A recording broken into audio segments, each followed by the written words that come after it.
देखिए, भारत के संविधान से बहुत सारे प्रश्न पूछते हैं इंडियन पॉलिटी में। अब मैं आप सभी को आज के सेशन में भारत के संविधान से जुड़े हुए कुछ पक्षों के बारे में चर्चा करूंगा जो कि एग्जाम में ज्यादातर पूछे जा सकते हैं। सबसे पहले देखिए, संविधान से जुड़ी हुई समझ आपके अंदर होनी चाहिए।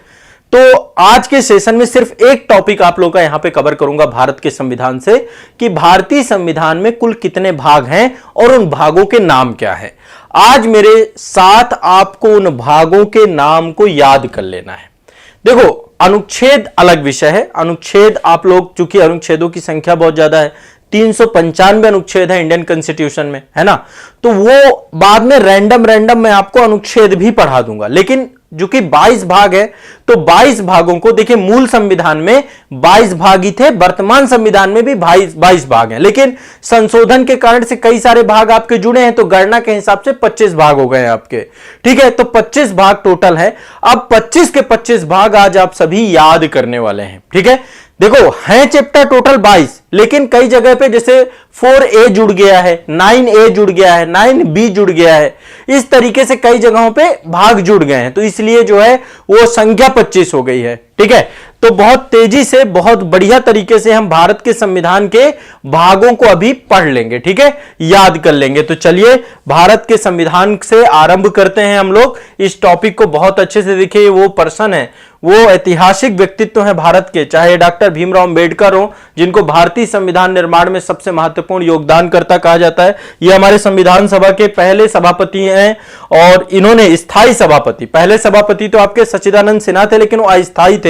9 दिसंबर 1946 को बनाए गए थे। इसके बाद जो है 11 दिसंबर को डॉक्टर राजेंद्र प्रसाद जी बने, और ये प्रमुख राजगोपालाचारी हैं, सरदार वल्लभ भाई पटेल हैं, ये आपके जवाहरलाल नेहरू हैं। तो भारत के संविधान की प्रति आप देख पा रहे हैं, और ये प्रति जब बनकर तैयार हुई उसकी जो है एक ये आप फोटो देख रहे हैं। चलिए, अब संविधान के भागों के बारे में आज के सेशन में चर्चा होगी, और मैं आपको ये सारे भाग आपको अपने दिमाग में छाप लेने हैं। आपको 25 भाग टोटल आपको दिमाग में छापने हैं।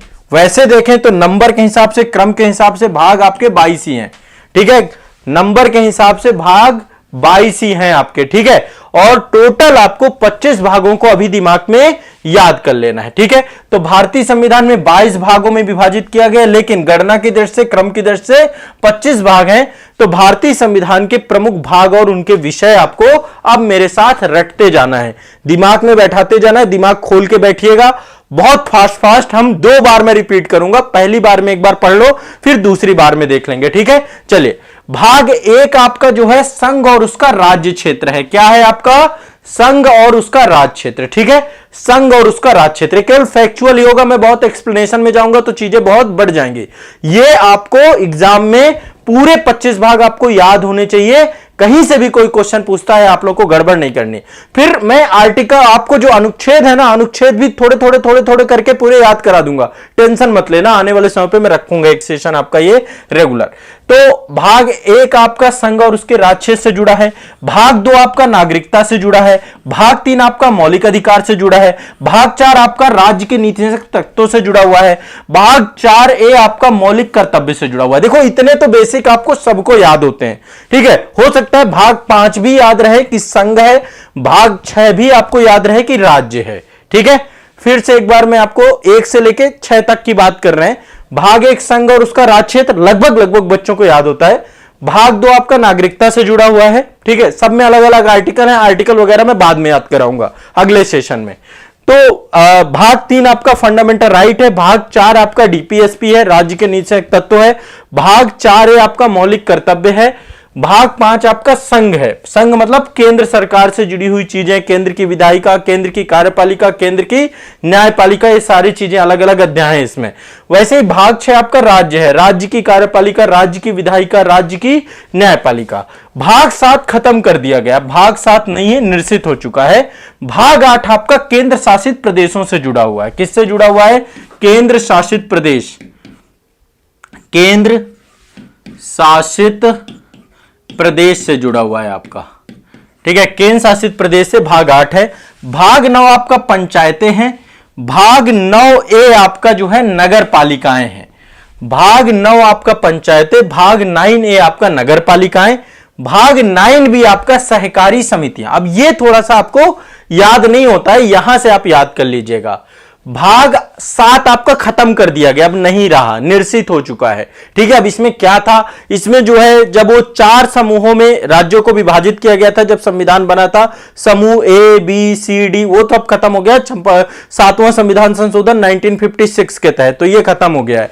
भाग 8 आपका केंद्र शासित प्रदेश है। तो देखो ये 3 तो आपको एग्जैक्ट याद हो जाना चाहिए। भाग 5 में संघ है, भाग 6 में राज्य है, भाग 8 में संघ राज्य क्षेत्र है। ठीक है, ये आपको रट जाने चाहिए।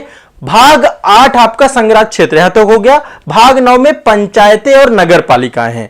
तो यहां पे क्रम देख पा रहे होंगे, पहले केंद्र के बारे में 5 में बताया गया, 6 में राज्य के बारे में बताया गया, 7 निश्चित हो गया, 8 में केंद्र शासित प्रदेश हो गए, और 9 में आपका स्थानीय प्रशासन से जुड़ा हुआ है।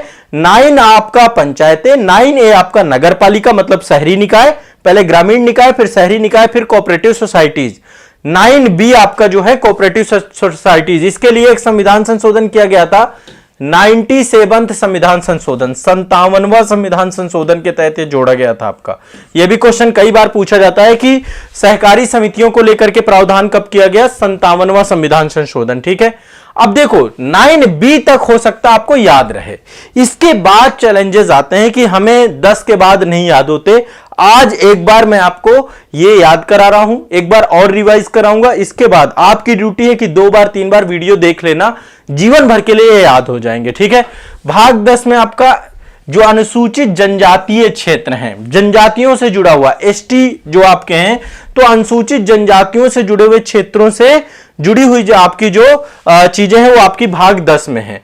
भाग 11 में केंद्र और राज्य के बीच संबंध, भाग 11 में केंद्र और राज्य के बीच संबंध, चाहे वो प्रशासनिक संबंध हो, चाहे वो विधायी संबंध हो, चाहे वो वित्तीय संबंध हो, सारे संबंध यहाँ पे विधायी, देखो यहाँ पे 2 प्रकार के संबंध दिए गए हैं। एक तो आपके विधायी संबंध है, विधायी संबंध विधि बनाने को लेकर के, जो संघ सूची, समवर्ती सूची, और आपका जो है आपका संघ सूची, समवर्ती सूची और आपकी राज्य सूची। ठीक है, अनुसूचियां अलग है, अनुसूचियां मैं 12 अनुसूचियां अलग से याद करा दूंगा, पहले आपके लिए देख रहे हैं। और दूसरा है प्रशासनिक संबंध, प्रशासनिक संबंध।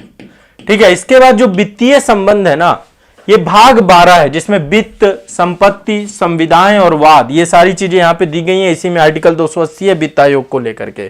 ठीक है, भाग 13 क्या है आपका, भारत के राज्य क्षेत्र के भीतर व्यापार, वाणिज्य और समागम से जुड़ा हुआ है। भाग 13 संविधान का भाग 13 जुड़ा हुआ है भारत के राज्य क्षेत्र के भीतर व्यापार, वाणिज्य और समागम को लेकर के।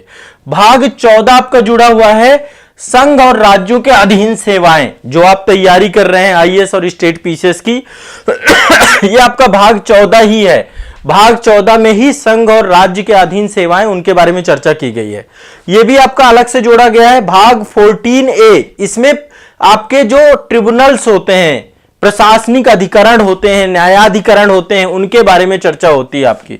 भाग 14A, इसमें अधिकरणों के बारे में चर्चा हुई है। भाग 15 आपका निर्वाचन से जुड़ा हुआ है। भाग 16 आप कुछ वर्गों के संबंधों में विशेष उपबंध की बात की गई है। भाग 17 में राजभाषा की बात हुई है। भाग 18 में आपात उपबंध हुए हैं। आपात मतलब इमरजेंसी को लेकर के। ठीक है, आपकी आपात उपबंध जो है आपके भाग 18 में है। भाग 19 आपका मिसलिनियस है, प्रकीर्ण है। भाग 20 में संविधान संशोधन है। भाग 21 में अस्थायी, संक्रमणकालीन और विशेष उपबंध है। भाग 22 में संविधान का नाम लिखा हुआ है कि भारत का संविधान का नाम क्या होगा। भाग 22 में उसका प्रारंभ हिंदी में प्राधिकृत पाठ और निरसन। तो देखो आप देख रहे हो टोटल 22 ही हैं। टोटल कितने हैं? 22 हैं। एक बार अगेन मैं फिर से आपको याद करवा रहा हूं ये, ठीक है, बहुत फास्ट, और आपको जहां पे मुझे पता है कि कहां पे आपको गड़बड़ हो रही है वो भी मुझे आइडिया है, आप टेंशन मत लो, मुझे पता है आपको कहां पे भूल रहा है। तो ये तो आपको याद हो गया होगा। भाग 1 संघ और उसका राज्य क्षेत्र, ठीक है, अब इसको दोबारा नहीं पढ़ेंगे। भाग 2 नागरिकता भी याद होगा। भाग 3 फंडामेंटल राइट भी याद होगा। भाग 4 राज्यों के नीतिक तत्व भी याद होगा। भाग 4A आपका मौलिक कर्तव्य है। भाग 5 आपका संघ है मतलब केंद्र सरकार। भाग 6 आपका राज्य सरकार। भाग 7 आपका निरसित हो चुका है। भाग 7 आपका निरसित हो चुका है।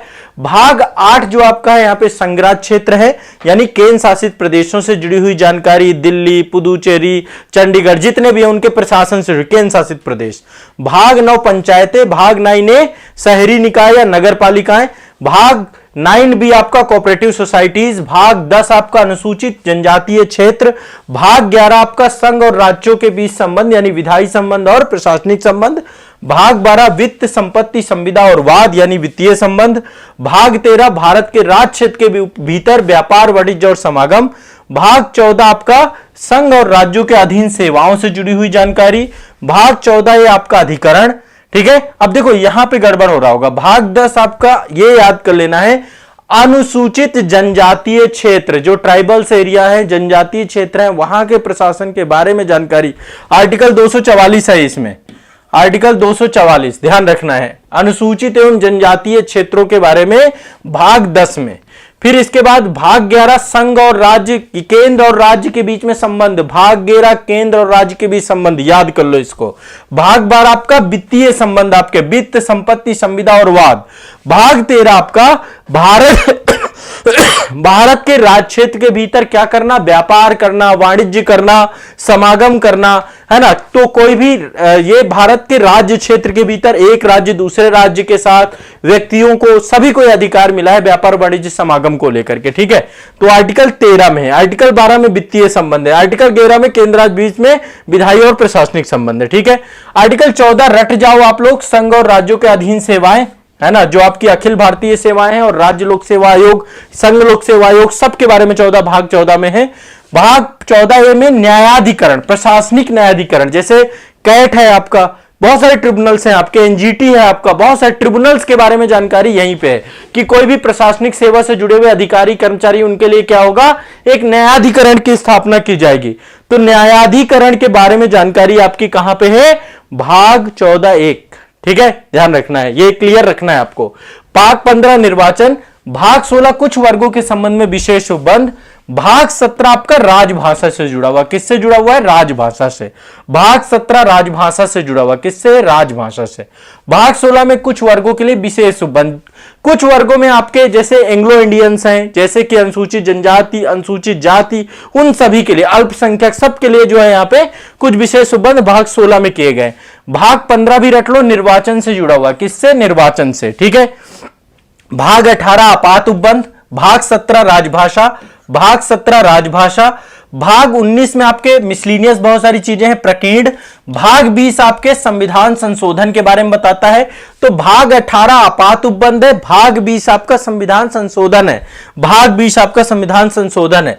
भाग 21 अस्थायी संक्रमणकालीन और विशेष उपबंध है।